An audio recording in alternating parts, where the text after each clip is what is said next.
એ હમણે છે આ ચૈત્ર મહિનો ચાલુ થઈ ગયો ને તો લઈ આવીએ આપણે. સાચી વાત છે. ચૈત્ર મહિનાની શરૂઆતથી તમે ચાલુ કરો તો મજા આવે. આખો મહિનો પીએ આપણે થોડું થશે ને રાતે તોડાય નહીં.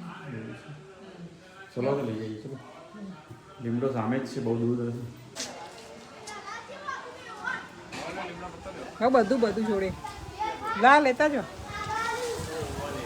હા લઈ જો.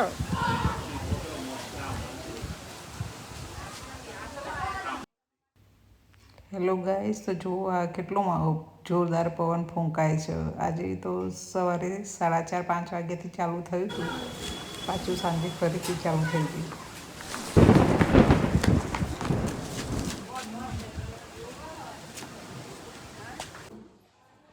તો ગાઈસ આપણે સરસ લીમડાના પાન અને મોર ધોઈ કાઢીશું એકદમ મસ્ત,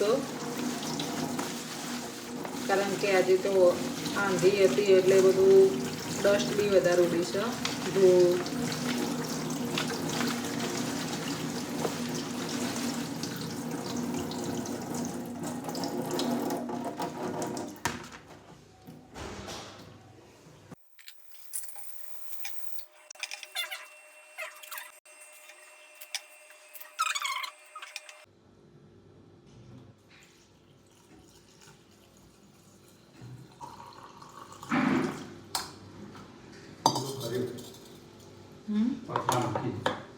ઓકે. આ હવે સવારે પીવાનું. અહીંયા મૂકી દઉં. હા, તો હવે હું સાંજની રસોઈની તૈયારી કરું છું, કારણ કે મોડું તો થઈ જ ગયું છે. તો ફટાફટ બનાવું છું રીંગણ બટેકાનું અને ટામેટાનું શાક, અને પછી બાજરીનો રોટલો બનાવવાની ઈચ્છા છે. તો જલ્દી પતી જાય ને એટલા માટે બાજરીનો રોટલો જ બનાવીશ. ચૈત્ર મહિનામાં લીમડો અને લીમડાના મોરનો જ્યુસ પીવાથી આપણા શરીરમાં સારું રહે છે, અને એ પીવો જ જોઈએ દરેકે.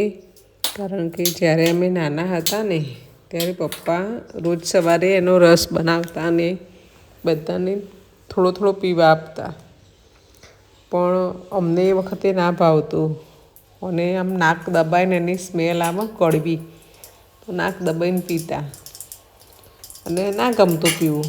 પણ એ જ વસ્તુ અત્યારે અમને ગમે છે, કારણ કે પોતાનું ધ્યાન રાખતા થયા કે ના ભાઈ સેહત માટે શું સારું ને શું ખરાબ, એટલે પીતા થઈ ગયા અને જાતે બનાવીએ છીએ. તો તમે પણ તમારા બાળકોને એવી ટેવ પાડો સારી ખાવા પીવાની, દરેક વસ્તુ.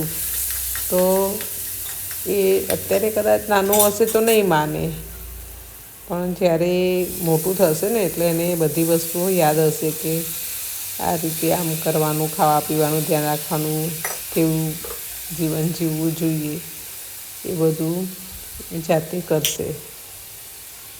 તો ઋતુ પ્રમાણે ફળો ખાવા કે શાકભાજી ખાવા કે જે પણ હોય એ બધું જ કરવું જ જોઈએ.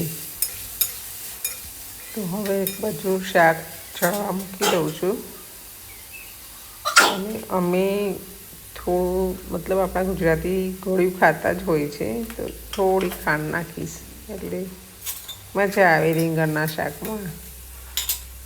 થોડા ટામેટાં હોય એવું બધું હોય એટલે થોડું ગળપણવાળું શાક સારું લાગે. અને હવે હું બાજરીનો રોટલો બનાવી દઈશ ને એક બાજુ શાક બી થઈ જશે. અને હવે જમવા બેસી જઈએ. ચલો તમે બી જમવા. બાજરીનો રોટલો ને રીંગણ બટાકા